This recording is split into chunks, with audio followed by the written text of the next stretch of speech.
Welcome to episode 54 of the Tax Professionals podcast. Heather Self joins us for episode 7 of Tax Career Success Secrets, where experienced tax professionals share the secrets behind their career success. This episode mainly focuses on career planning, the variety of available tax roles, and Heather's story behind finding women in tax. Welcome to the Tax Professionals podcast, the podcast dedicated to helping you improve your tax career. Here's your host, Jack Bonehill.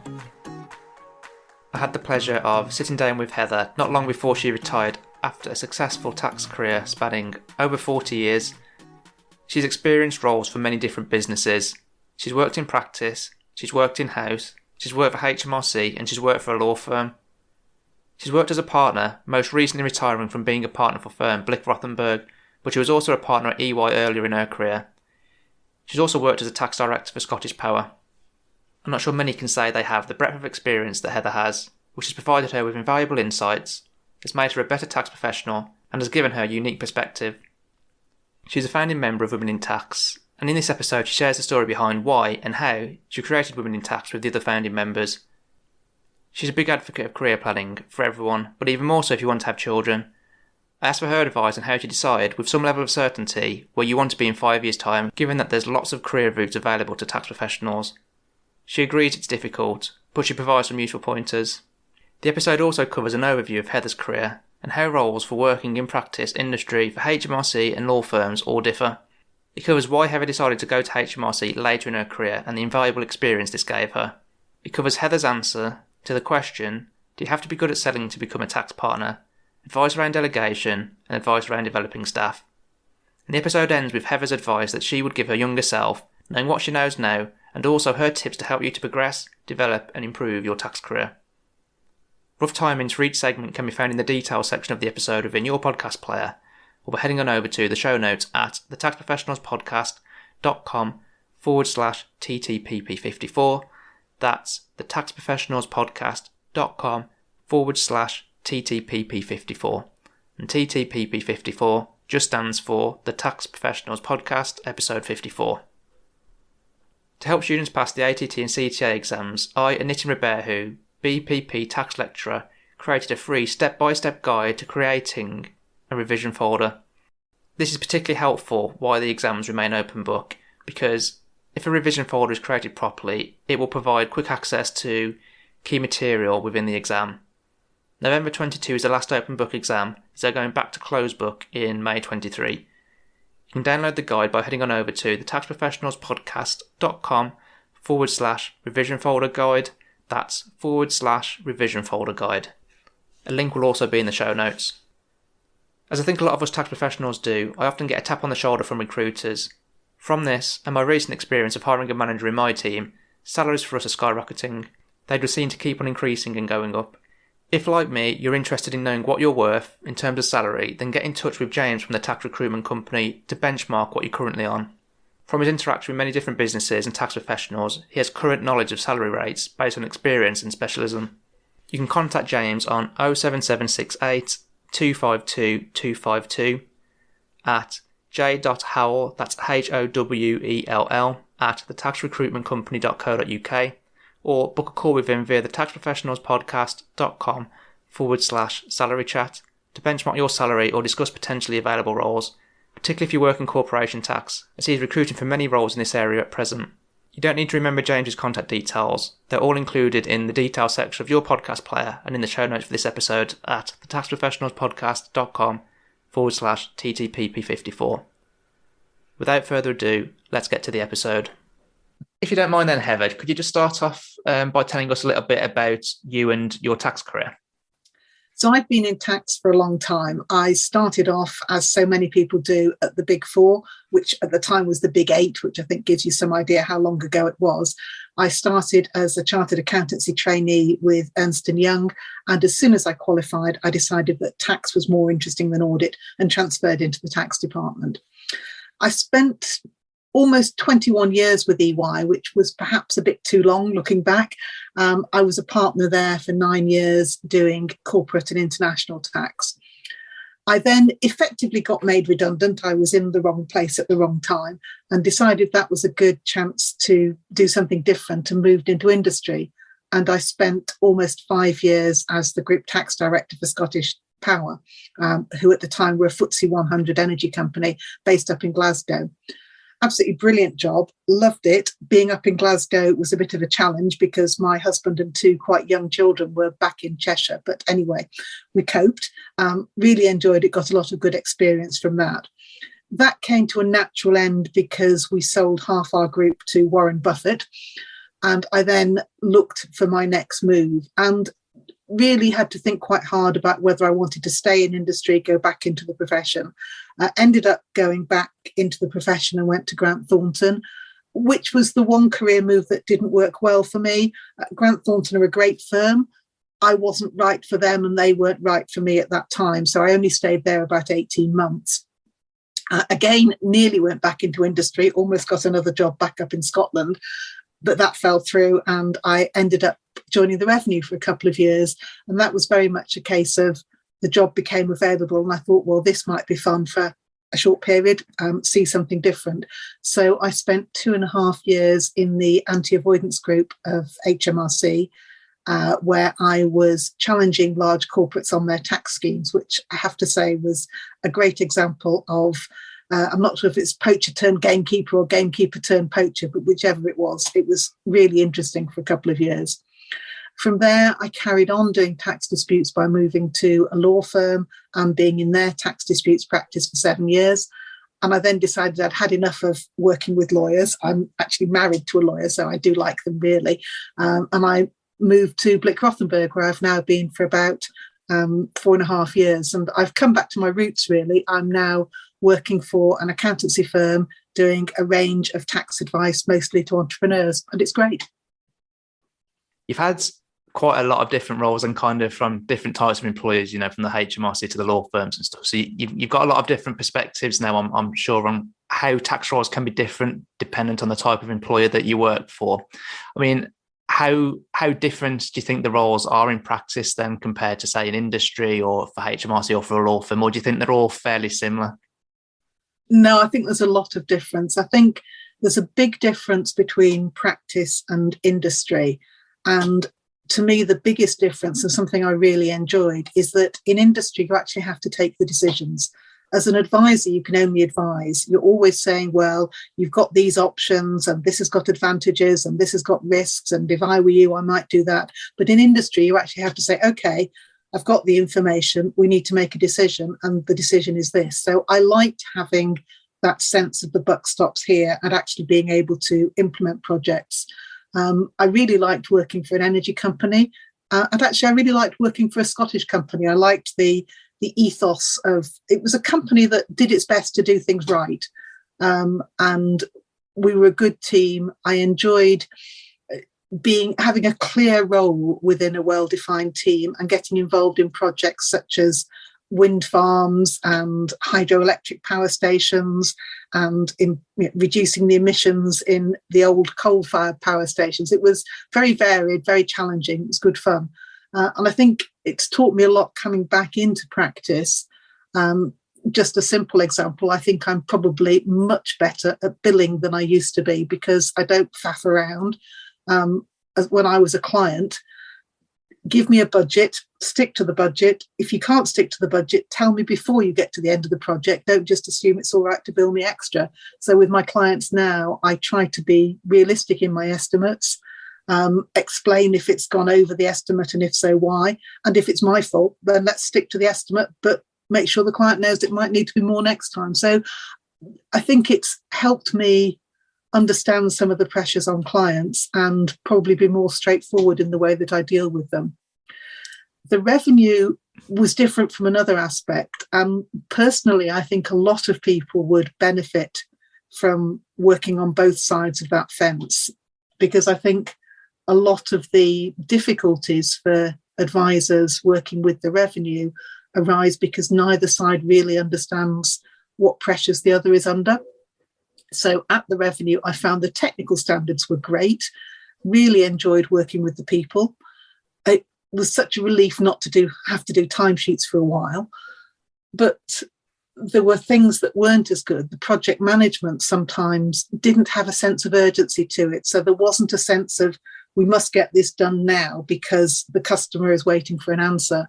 And again, bringing that back into practice, if I'm working with the revenue to try and resolve a dispute, rather than getting adversarial about what the technical issues are, it often helps to look at the process and say, well, we've got a dispute. What we both want to do is get to an answer that we both understand. And that answer might be that we need to go to the tribunal, but we hope we can resolve it.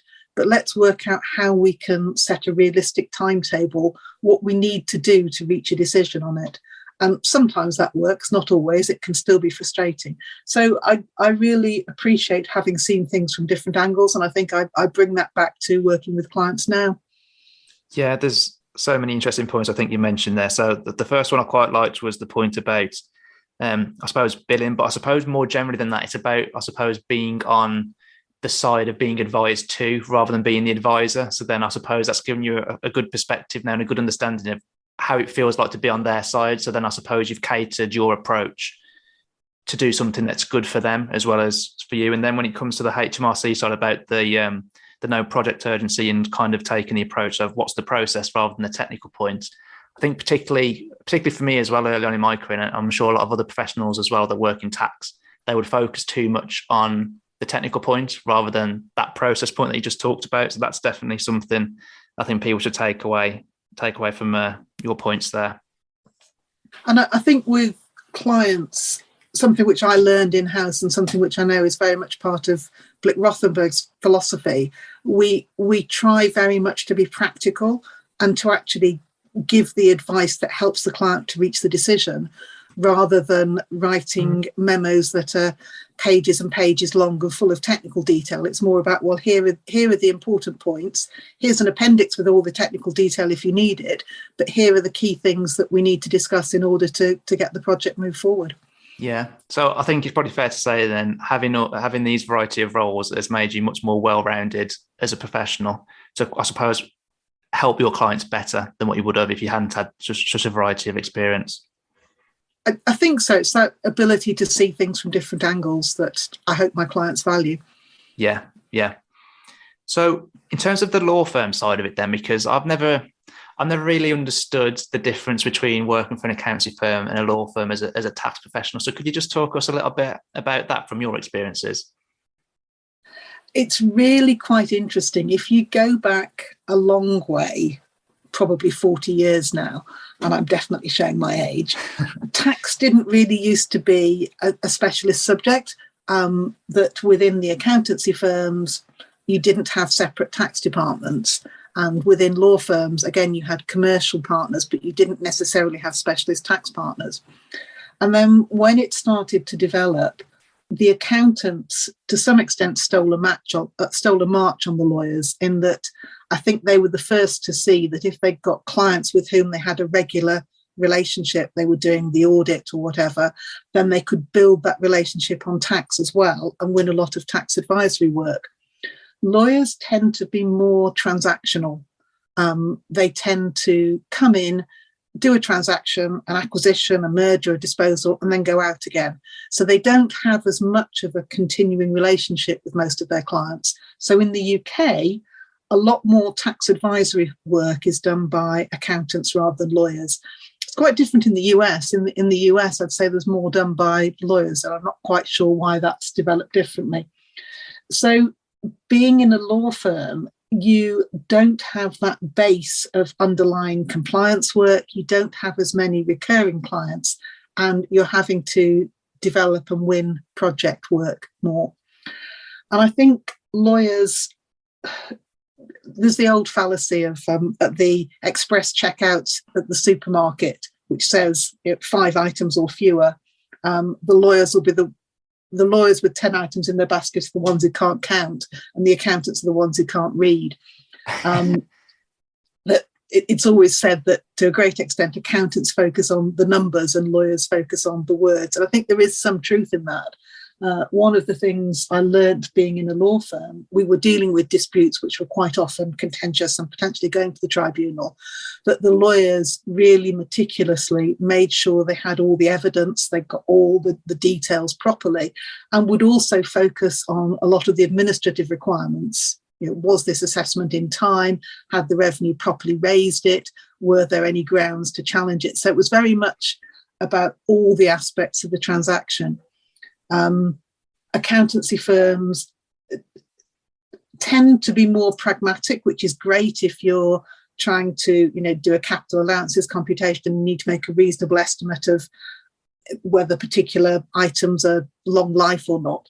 But in the cases where you've got a complex dispute, that sort of legal attitude of really focusing on the detail and getting the evidence straight and getting the administrative aspects straight, I think is a strength that lawyers have. And again, I hope I've brought that to my current role. I resolved one dispute 6 months or so ago where we were arguing about a number of years, and we managed to persuade the revenue that they were out of time for the first year. So we got that one agreed, which helped to take the rest of it forward.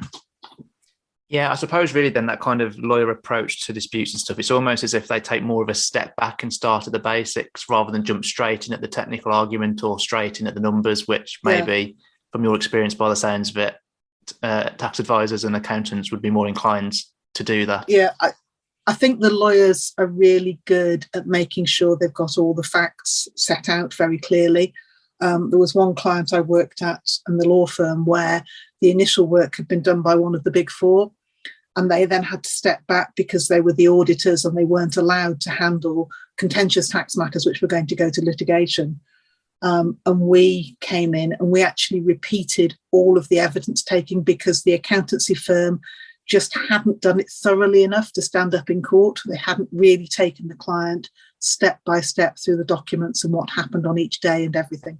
Yeah, I mean, interesting. And I would never have known actually about kind of the difference in client relationships in terms of the accountancy firms tending to have longer relationships, and then I suppose almost bolting on the tax advice onto that, whereas law firms are always coming in then by the sounds of it and winning single projects at a time. Yeah. Maybe then I suppose it's more down to, as you say, really the fact that accountancy firms tend to have repeat business anyway in terms of compliance work and in terms of audits and those similar things. It does make it easier, I suppose, to have built that relationship, whereas law firms, as far as I can think of anyway, there's nothing that is recurring really for that type of work. Yeah. And with the very big firms, the magic circle firms and so on, they've got clients who are constantly doing transactions, so they do build up that sort of relationship as well. And equally in accountancy firms, I think to some extent we're becoming more transactional now, that we don't necessarily do all the compliance work. We have a number of clients at Blick Rothenberg where we're just doing the advisory work, and you're then only as good as the last piece of advice you did, and you have to keep renewing the relationship. Obviously for you then anyway, you started out at EY, you then worked in industry, and it was after that when you came to work for HMRC, which is probably not the normal route that people take. People, I would say, more often than not start in HMRC and then move out afterwards. So I suppose what kind of drove you to go to HMRC later on in your career? Basically because the job was advertised. At the time, what HMRC were doing was trying to bring some of their biggest accounts up to date. They got some very large taxpayers, corporate taxpayers, with a number of disputes that had been running for several years, and they just decided that was inefficient. So they started a project which they initially called the High Risk Corporates Project, where the idea was to take all the open issues and sort of blitz them for a period of 6 months or so and try and bring them to a resolution. And as part of that, they wanted a sort of multidisciplinary team, including people from their own legal team, the anti-avoidance team, but they also wanted to bring in some people with an outside perspective. They felt that they were sitting in meetings with the Big Four saying, oh, yes, of course, that's completely normal. You always run a transaction that way. The board minutes always look like this. Nothing to worry about. Go away. Close your inquiry. And they wanted to get a sense of whether they were being told the truth, and whether it was normal or whether actually they should be digging a bit deeper. So what I was doing, sometimes I was saying, yeah, actually, those arrangements for board meetings are absolutely in line with the Code of Corporate Governance. It looks absolutely fine to me. Let's move on. And sometimes I would go, oh, yes, that tax scheme. Yeah, that bank tried to sell it to me when I was in-house, and this was why we turned it down. Here are some good questions to ask. So it was just to bring that sense, really, the commercial perspective in the widest sense of, does this look like a normal commercial transaction, or does it look like something which is more of a scheme and that needs more investigation? So actually, you could take your experience from working in industry then, and then bring that to help HMRC on the other side. Yes, and I think there's quite often a lot of suspicion about people who have worked for the profession and then for HMRC or vice versa, about whether they really switch sides. But I always felt that wherever I was working, my loyalty was to that employer, whether it was professional firm, company, or HMRC. And I was required to do the best I could within that job description. And if I wasn't happy with that, then it was time to move on. Yeah, I'm sure you saw some quite aggressive avoidance schemes then that you were involved in then with your time at HMRC. One or two. Yeah, I'm sure you can't disclose the details, but that for me must be so interesting to be a part of, because I suppose for a lot of people as well, that you never even get exposed to that type of thing. And once you're in HMRC and you're suddenly seeing, I suppose, the raft of different schemes and arrangements that are out there, I suppose the tenuous arguments that people are putting forward, it probably does make you think as well, doesn't it? When you're comparing it back to the legislation and stuff, you're thinking, well, does that work? They would also sometimes see avoidance where there wasn't any, because if you're in the anti-avoidance group, then most of what comes across your desk is complicated avoidance schemes. Mm-hmm. And if something then comes across your desk and the customer is saying, well, no, this isn't avoidance at all, you've almost got those sort of blinkers on and think, well, it must be avoidance because it's come across my desk and everything I see is avoidance. So they had sometimes they had the perspective of thinking something must be avoidance, but not being able to work out what it might be, when actually the answer was there wasn't any avoidance at all. I remember one, it was a company that was claiming a big foreign exchange loss on Japanese yen. And at the time, there were some schemes around of people deliberately trying to use Japanese yen loans to generate losses when there weren't any real losses. And my questions were, well, is this loss in the account? Yes. Is it a real loss? Yes. If it had been a profit, would we have taxed it? Oh, yes. Well, it might just be a bad business decision. If somebody's genuinely made a loss, it's not necessarily that they're doing tax avoidance. It might just be that they made a bad business mistake. They took out a loan in Japanese yen and that wasn't a good decision. Yeah. So it was that trying to stand back from it and understand whether something was commercial or not was often the main thing. But as I say, it was tremendous technical experience, and there are some very, very good technical people in the revenue. I think sometimes people in the profession underestimate it and think that the profession's better than the revenue. I actually think they're the equal of anybody in the profession. That's definitely an interesting perspective. But would you say maybe the profession has the opinion they do because they tend to deal with an officer that fronts the technical person and very rarely get to speak to the technical person behind them? Yeah, that can be a frustration, particularly with the way the revenue is organised these days, in that what they've tried to do is to be consistent in the way they deal with people. And that means, as you say, they will have somebody who is the relationship manager and then the technical person is standing behind them. But it can be quite difficult to actually get to engage directly with the technical person. You keep having to go through a post box. That's something which has changed a lot. They used to, I think, have a lot more autonomy with what used to be the old district inspectors. And that had its good side and its bad side. Sometimes you got a district inspector who was just like a bad-tempered terrier and wouldn't let go of things. And I can honestly remember saying to one client, well, shall we move your registered office? Because let's get you out of this district where we can't get anything agreed and just see if we can move somewhere else. So you would literally have companies moving their registered office to get away from a particular district inspector. Yeah, it's interesting, isn't it? Because people are always going to criticise HMRC, but whatever they do, there's always going to be something that doesn't work as well as the other side. But obviously, when you change Yeah. things, there also comes pros as well at the same time. Yeah, and I generally think the technical standard in HMRC is good. I think where there are frustrations is the length of time it can take them to do things, and sometimes their project management is poor, and sometimes that's because they're not being given enough resource. I think that the CIOT and quite a lot of the profession have for a long time said, actually, give HMRC the resources to do the job properly, and then we can expect sort of faster turnaround and getting things moving better. A lot of it is project management, I think, where it falls down. And it really irritates me that they refer to us as customers, but don't always give customer service. Yeah, that's a good point, isn't it? It does frustrate me actually how they call us customers as well, because no one on the other side is going to see them as the opposite of that, a supplier, are they? No one's going to see HMRC as a supplier. So I think I'm right in saying that you were one of the original founders of Women in Tax. So kind of how did that all come about for you then, Heather, and how come you decided to get involved in it? Well, it was born out of frustration and being cross, actually. There was quite a lot of noise being made about 6 or 7 years ago about lack of representation of women in speaking events, particularly what's known as the panel of 4 men, usually 4 white middle-aged men, and saying, well, hang on a minute, where are the women?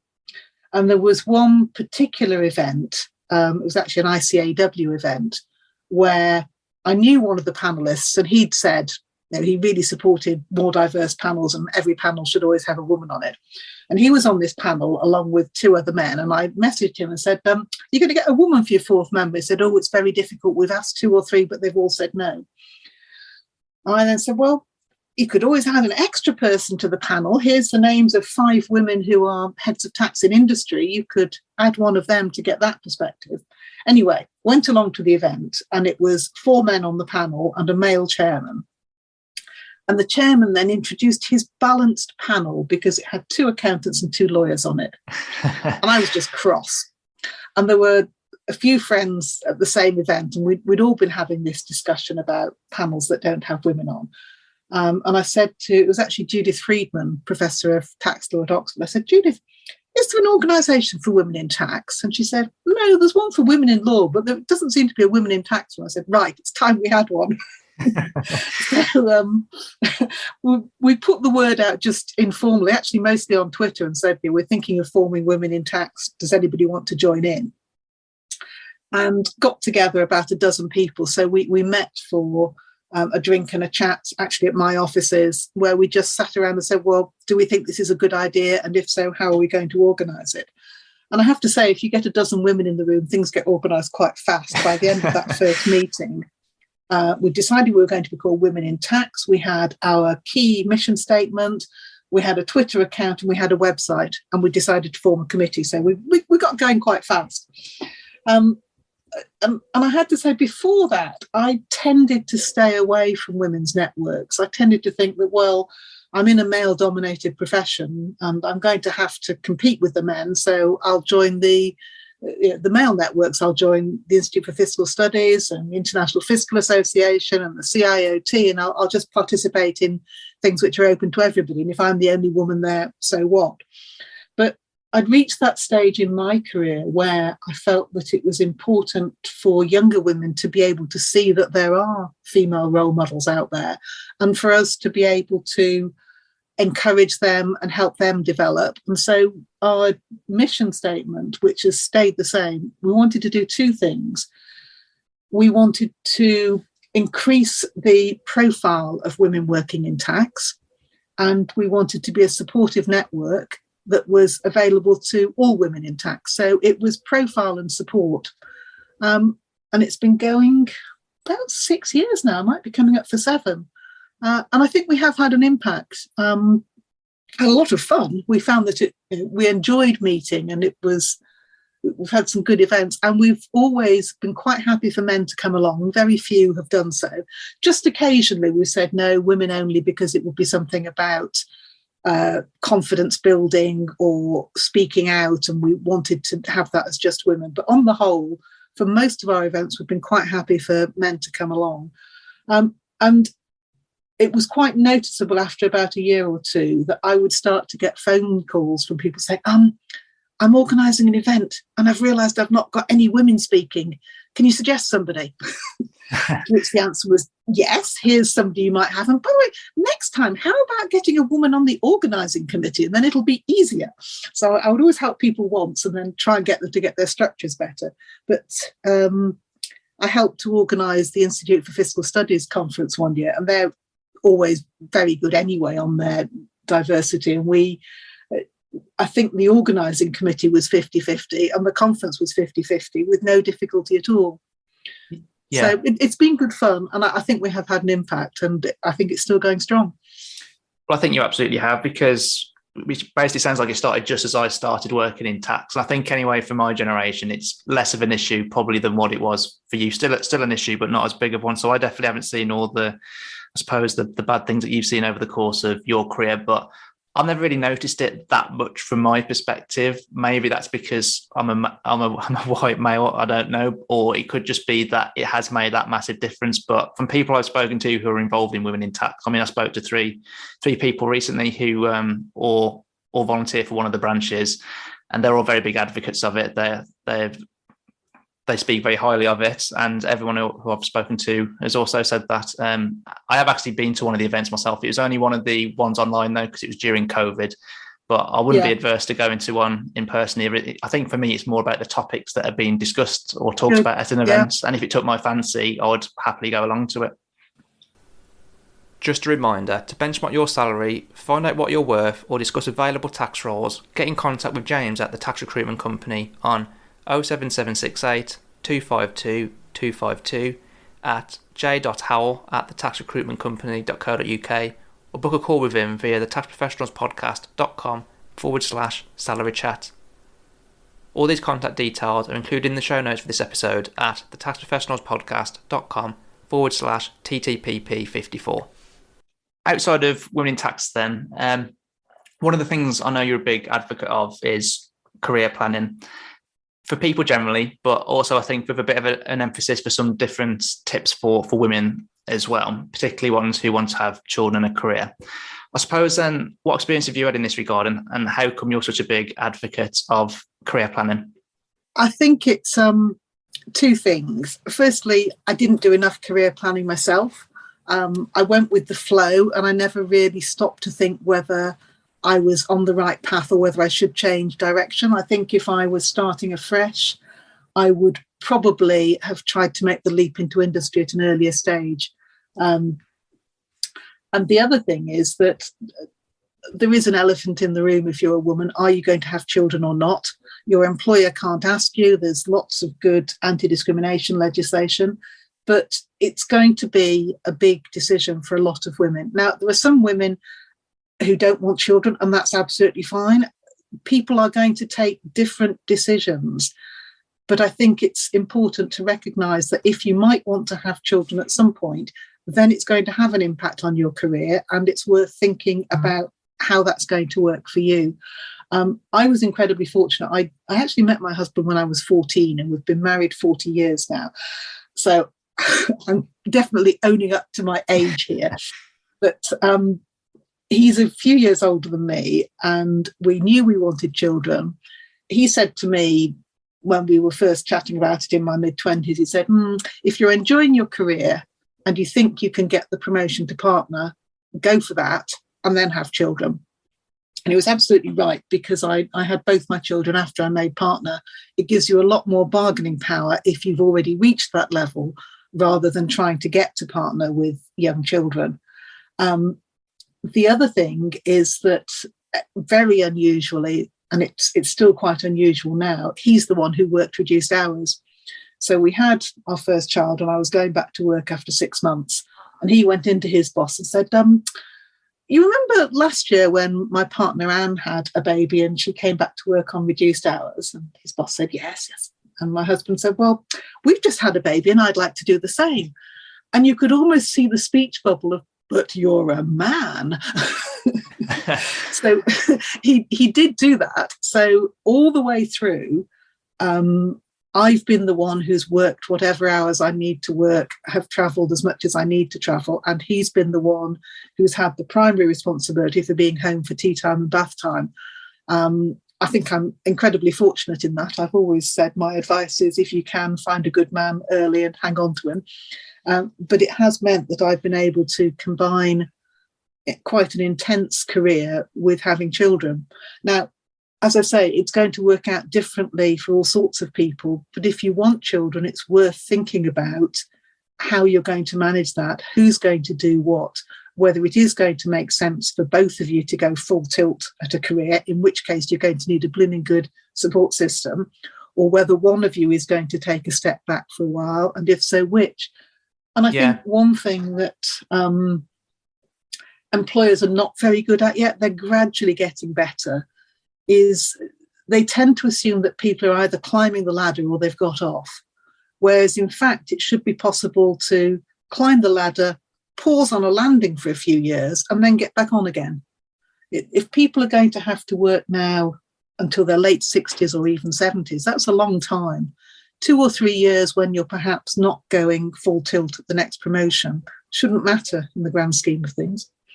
Yeah, I think that's a really nice way to put it, actually, to have that pause and get back onto it. But I suppose equally on the flip side, if people do want to get off the ladder or just stay in their position where they are forever because they're happy with that, I think that's okay too. I think particularly for me early on, I didn't really understand why people wouldn't want to keep progression and why people wouldn't want to keep moving up the ladder. But I think the more I've seen it and I can see how the role changes and how it can become less enjoyable if you don't like some of those things and how your priorities change and stuff, I completely get it. Get it. I also think it's odd. It's really difficult if you've reached a certain level and you find that that's actually just too stressful for you and you'd really rather step back down a level and do something else that perhaps you can have a better work-life balance. It's very difficult to explain why, having been a senior manager or a director, you now want to work as an assistant manager. And again, I hope that we might see more flexibility in that in the future, that a well-rounded team can't be comprised entirely of superstars. You need people to be happy doing different things. If everybody's being madly competitive and wanting the next promotion, then who's actually sort of holding it all together and just making sure that everything gets done? Yeah, I suppose actually in a way, my team's had that problem a little bit because most of us want to keep progressing and developing, but what it's meant for us is we've just lost the people who are there at the more junior level being able to, I suppose, do the work at the lower rates so that we can quote accordingly and stuff. So you definitely do need that well-rounded team. Yeah, but I think coming back to the question of career planning, I think the mistake I made early in my career was just not to look ahead and work out what I wanted.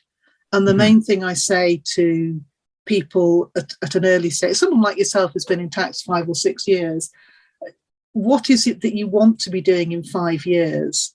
And if you're not sure, what might you want to do? And is what you're doing now still keeping those doors open?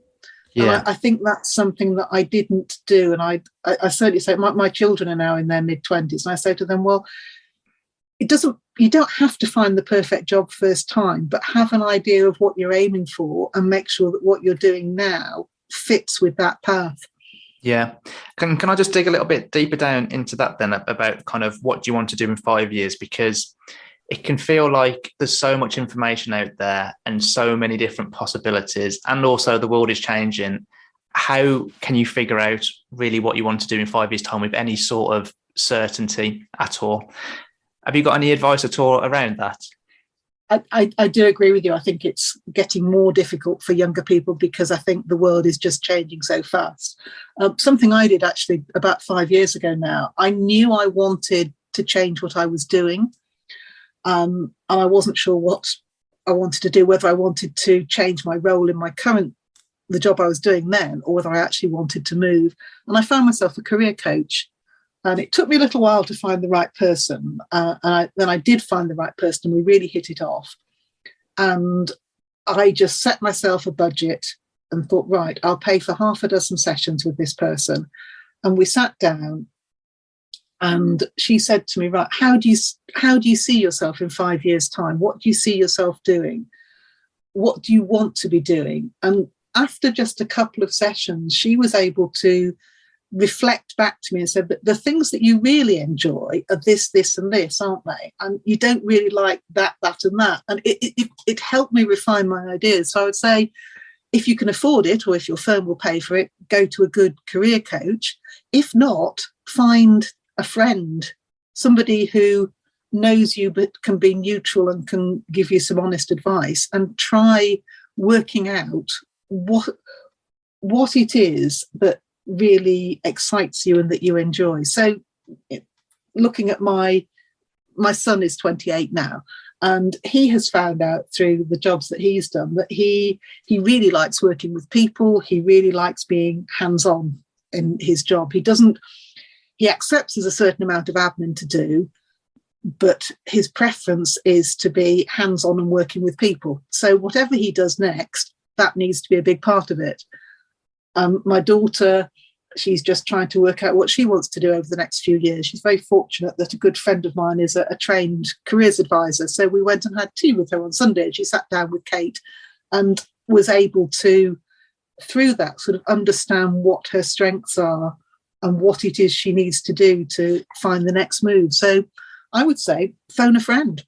Yeah. And I suppose, actually, I know you're talking about like your daughter there kind of at the start of her career, but I suppose having that conversation and figuring out your strengths and what you enjoy, that's not limited to being done at that point in time. You can do it at any point, can't you? And I think a lot of people... I think it is, I think it's something to come back to every 2 or 3 years. And let's face it, we're all going to make mistakes.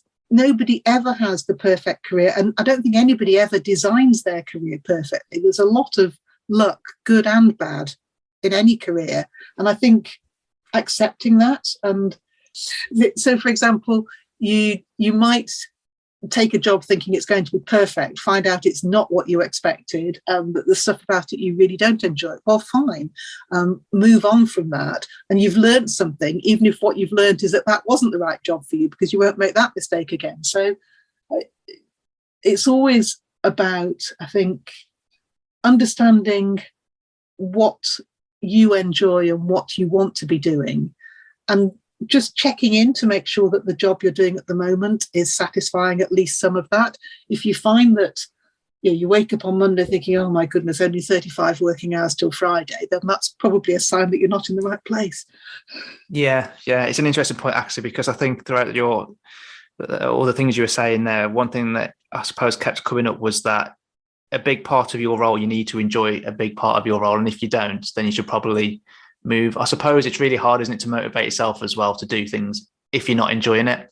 So I know some people who have taken roles that they know they're not going to enjoy that much because it's got a good salary or something along those lines. And I think that's a horrific thing to do personally, because I think if you don't enjoy it, then you're just going to, pretty much hate every day and be probably stuck in that position for a long time. Whereas if you find a role that you enjoy, and let's say you do want to earn more money or whatnot, then you're going to have the motivation and stuff and the passion to do it.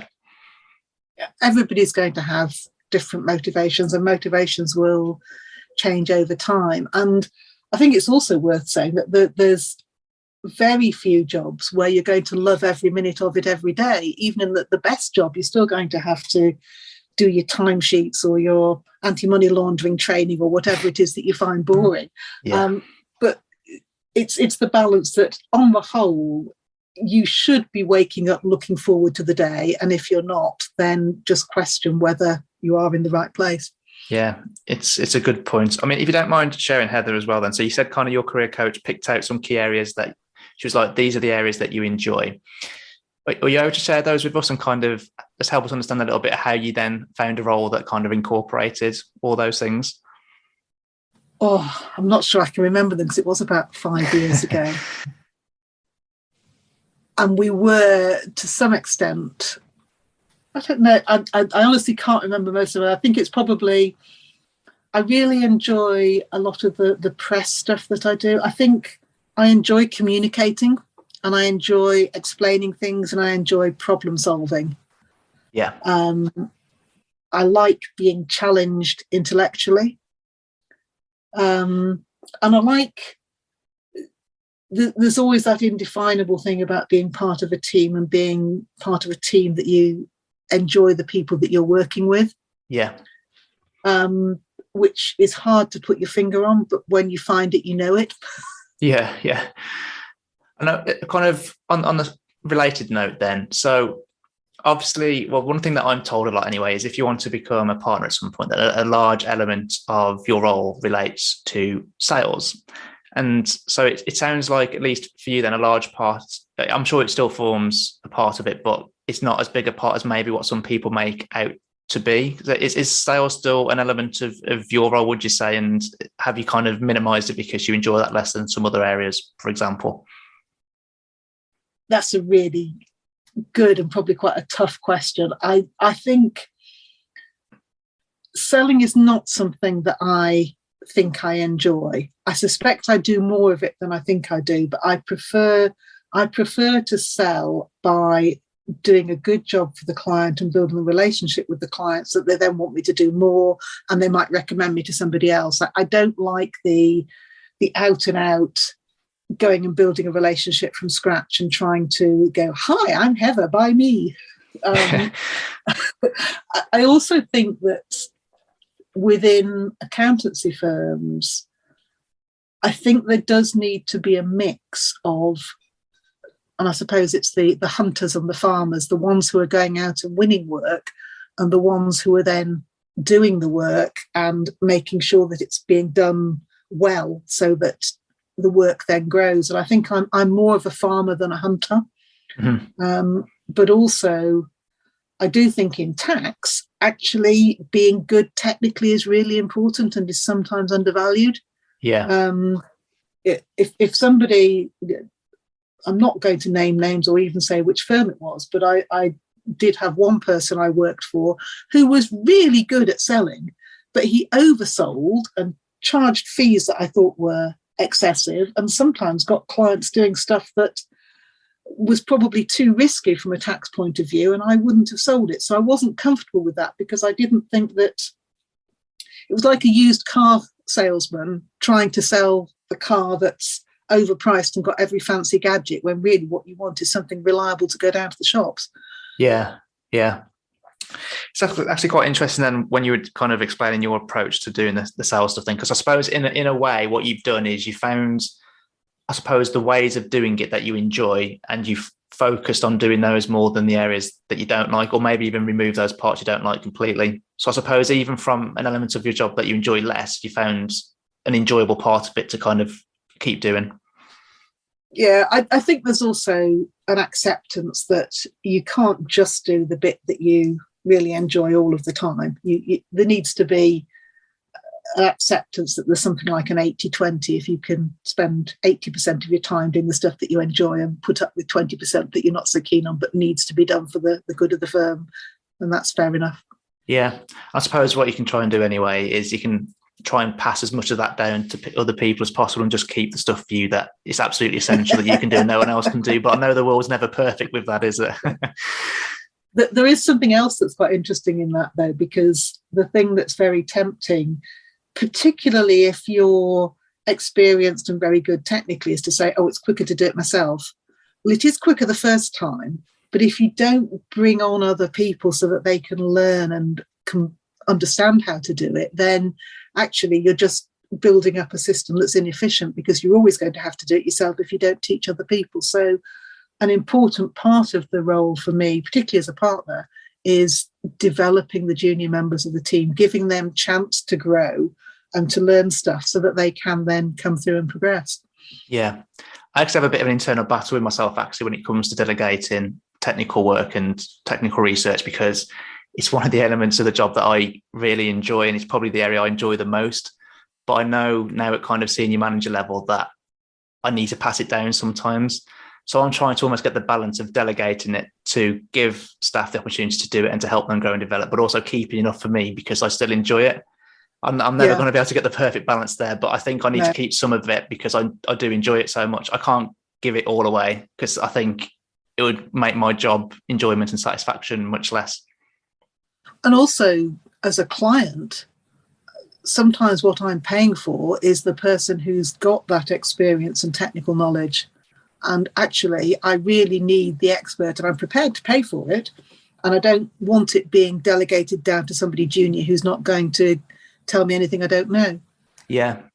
So that's one of the hardest things, actually, when it comes to delegating. I know it's a little bit off topic, but it's being able to support them and do a review in such a way that it almost doesn't matter that someone other than you did it first. But I know, again, perfect world, you're not going to really get that very often. Yeah. It's also how you delegate. It's no good just dumping it on somebody. And it's no good if they do a first draft and it's rubbish. It's no good going, I might as well do it myself and taking it away. It's about setting the parameters, being clear about what you expect. And quite often now, and I think particularly during COVID, when we had that additional challenge of working remotely, I found that I was asking, say, a junior manager who's doing a piece of advice, I'd ask them to do a very rough first draft where they'd almost just put the chapter headings and some bullet points about what they were intending to cover, so that we could agree on the structure and agree where they needed to do some research, and then they would start writing. So rather than them go away and spend perhaps 10 hours producing a 3-page memo, which I then might turn around and chew up and spit out and put lots of red ink on, the first draft might be only a page, but we'd get the shape of it right first, so that we could then, when the first full draft came out, it was much closer to being the final thing. And so I think that's something I actually improved my own delegation skills during the pandemic, because we had to work differently. And that, I think, made me more effective in the way that I asked junior people to work with me. Yeah. And I really like that suggestion, actually, because I kind of found out that the hard way too, in some respects, because I essentially delegated a full project to someone that was probably too junior at the time and not experienced enough to be able to do that. I just kind of said, do this, and then once it's done, we'll review and we'll talk about it. And kind of, as you've said, there were so many changes that need to be made and stuff. So I became frustrated because I had so many changes to make. They were frustrated because I was making so many changes, and they felt like they'd done a good job. And so kind of from that point onwards, I've always tried to do it in steps, kind of as you're suggesting, which is, you know, lay it out first, get the structure, get the key points in there, we can agree that, and then you can fill out the other gaps, because then by the time it comes to final review, a lot less changes are going to be made. Yeah. So I'm sure over the course of your career, you've had a lot of great pieces of advice from different people you've worked with. Have you got a particular standout piece that you received that you could tell us about? I can't think of a specific piece of advice, but I would say my first boss, who sadly actually died just a couple of months ago, was a real role model. He was quite a young partner, and was married and had a young family. And actually, he was really good at achieving work-life balance at a time when it was quite unusual. And this was before everybody had computers and could dial in from home or whatever. When you left the office, you more or less left the work behind you. And he was really good at saying, okay, if it really needs doing tonight, I'll stay late. But otherwise, I'm going to try and get home at a reasonable time, because I want to spend some time with the family. And if I need to read something later in the evening or come in early in the morning, I will. But he just made it clear that that was a priority. And so he set an expectation for the whole department that we didn't work late for the sake of it. Mm-hmm. And I think we all know that you have to work hard. And if there's a client deadline or a transaction going on, you might have to work really long hours. And I certainly appreciate it when people put the hours in and make the effort to get a project done on time. But it's the working hard when you don't have to, which I think is a really bad habit that it's really easy to get into. And I think that's what my first boss taught me, that work hard, but keep some balance in it. Yeah. I think presenteeism was a bad thing just before the pandemic. And I actually think the pandemic has helped with that, with people working from home and stuff, to make people feel like they don't need to just sit there for longer and stuff. I've always been a big advocate of work effectively and as quickly as possible in the shortest amount of time possible. And now, as you say, that's not always possible to do a piece of work in a set amount of time and leave by a certain amount of time. But you can make it a habit of leaving early and only staying when you absolutely need to do something. I have to say, I think that's something that Blick Rothenberg are really good about. There's a lot about work smarter, not harder, and it's perfectly acceptable for people to leave on time if they've done what they need to do for the day. Yeah, agreed. So you kind of mentioned something earlier on in the episode about wishing you would have moved to industry earlier in your career, but I suppose reflecting now then, knowing what you know now, if you were to talk and give yourself some advice, your younger self some advice, what do you think that would be, Heather? Probably don't work quite as hard and have a bit more fun.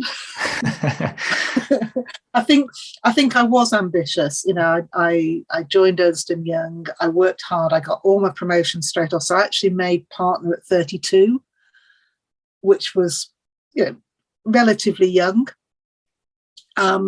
And I don't regret that. And it gave me a fantastic career. But I think if I was starting again now, I would probably try a bit less hard to be perfect, and a bit more of wanting to do a good job, but also making sure that I was making time for other things as well.